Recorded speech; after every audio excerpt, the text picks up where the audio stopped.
Epidurals are the most commonly used tool in the toolkit of pain management around labor and delivery, but I chose not to get one for either of my 2 unmedicated vaginal births. And do you want to know why? Because I wanted to move. It's funny, epidurals are pretty controversial, even though the vast majority of birthing parents get them. Estimates are between 60 to 80% of American moms have birthed with the support of an epidural.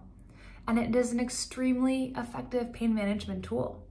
It's a procedure whereupon local anesthesia is injected in the lower part of the spine, which basically creates this band of numbness, kind of from the belly button to the mid-calf, or sorry, to the mid-thigh region.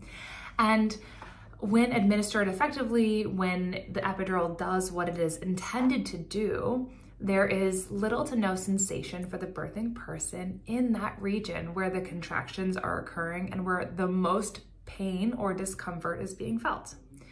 And this is probably why they are the most commonly and widely accepted tool for pain management in all of birth. However, even though there are tons of benefits to having the epidural, namely not feeling all of that sensation and allowing for your body to relax and to rest if it's a longer labor, there are also quite a few downsides, which are often not discussed or downplayed. An epidural is a tool. It's not a save-all, Hail Mary, and it's not without its downsides. A couple of the things that really turned me off when I was thinking about the kind of labor and birth I wanted to have was that once you get the epidural, that invites in a host of other required kind of procedures or interventions or changes to the trajectory of labor. That includes continuous fetal monitoring, which in all fairness is a common practice in most hospitals already. And if you're not sure what that is, basically what I'm saying is when you are in your birthing space, in your hospital room, most likely where most births occur, you'll have a band placed around your belly, which allows for the detection of the heart rate of your baby. And some hospitals require continuous monitoring. So the band is on you at all times. Basically, you're hooked up to a bunch of wires.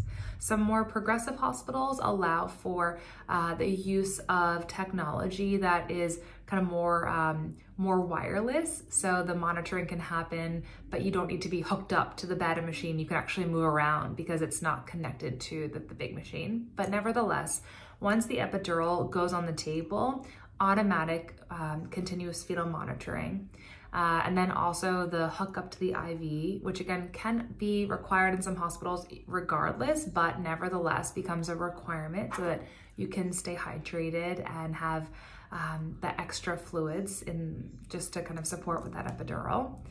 And then there's the kind of the legal issue at play, which is the type of epidural that you can get in the US because of the high number of lawsuits around everything in labor and birth. There is pretty much only the type of epidural administered that totally limits all movement. So there's a walking epidural in some places, like in Europe, it's available in parts of Asia where you get an epidural, but you're still able to kind of move around. At least in the US and in many places, the epidural essentially is gonna put you on the bed and you're not going anywhere. You're literally unable to move. You're in some ways almost kind of paralyzed. If you want to even move your leg, it would need to be moved by someone else. So the epidural, you get the relief of the pain, and then you're hooked up to wires and IV bags, and you're pretty much limited to the bed. For some people that works, and there's no judgment, there's no, there's no morality around how you choose to birth. For me, that sounded like my worst nightmare personally. And as a doula, I've supported so many women who've chosen epidurals and it feels great for them. And being on the bed, it works. They have beautiful labors and deliveries. But for me, just the thought about not having the choice to move The other intervention, of course, is that a catheter is also is inserted because you're not getting up to go to the bathroom. So again, for me, that concept of kind of, it made me feel like a caged bird. And so much of my pregnancies and the way that I've shown up around supporting women in their pregnancies is really in celebration of the body's ability to move. And tons of data shows that leading up to and during labor, movement of the woman's body, swaying of the hips, doing circles, changing positions, putting a leg up, walking on uneven surfaces, all these different types of movements, ecstatic dance, gentle yoga. These are things that help to optimize the baby's position and can actually be in and of themselves pain or discomfort support methods, because as the baby's moving down and getting into the proper station for the actual delivery, the movement, the adjusting of the pelvis and the movement of the body is extremely beneficial. And so ultimately, even though I didn't want to feel pain, who wants to feel pain? I wasn't like, yeah, bring on the pain. I was like, I want freedom of movement to labor and to birth in the positions that feel intuitively right for me in the moment. And that's the other thing that before someone goes into their birthing experience, they might not realize, is that the way that we think we might want to labor and birth is often different than the trajectory that labor and delivery take. I mean, if you think about it, birth is a co-creative act. There's your part that you're playing, of course, that your body's your body's the one that's doing the contracting. Your uterus is contracting, your body is being a part of it. But then there's also the baby, and really kind of psycho-spiritually how they want to come out into the world and the path that they're taking and their ability and their own anatomy as it tries to, maneuver through the pelvic region. And then there's that third kind of spirit, universe, God, however you want to call it, that's at play as well. And so this is a co-creative act. And for me, I was like, I want to be able to get on all fours. I want to be able to swivel my hips around, and I want to be able to birth standing up if I want, and play with different positions. And I don't know in the moment how I'm going to feel, but I want to have the optionality. The only exception, at least on my birth preferences sheet and in envisioning my births that I had as an instance where I might want an epidural, was in the event that I had a required medical induction, meaning in the event that I was given, if I needed to have Pitocin, which is a synthetic form of the hormone oxytocin, which can kickstart contractions and really move labor along. In the event that would happen would be if my water broke and 24 hours had passed but contractions hadn't started, or for whatever reason I wasn't progressing at a rate that is supportive to my or the baby's health. In that case, if I was given Pitocin, I told my doula and my husband, I was like, then I definitely want the option for the epidural.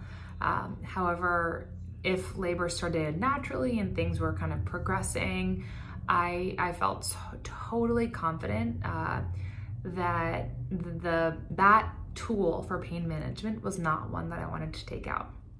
And that brings me to something that I want to just presence, because it's something that really isn't discussed, and even in childbirth education classes I think is kind of under talked about, which is in the labor and delivery toolkit. And I think everyone really does go into birth with their own toolbox or toolkit of sorts. The epidural is just one tool of many, many, many, many, many, many, many tools. Tools like breath, tools like the rebozo, the TENS machine. Nitrous oxide gas is even another tool that's not often talked about. Water, hydrotherapy, allowing for the body to be either submerged in a warm bath or to use the head of a shower to have hot water go on the body. Loving touch. These are all genuinely effective, like studied and very, very effective measures for the pain management and for comfort. that are maybe not as immediate or as extreme as total numbness of pain, but they really can support. And so my invitation is, if you're exploring your different options, if you're thinking, yeah, I think I want an epidural, or rather you're thinking, I don't want to feel the amount of pain that I'm predicting, to really invest the time in advance of exploring and even practicing alternative methods.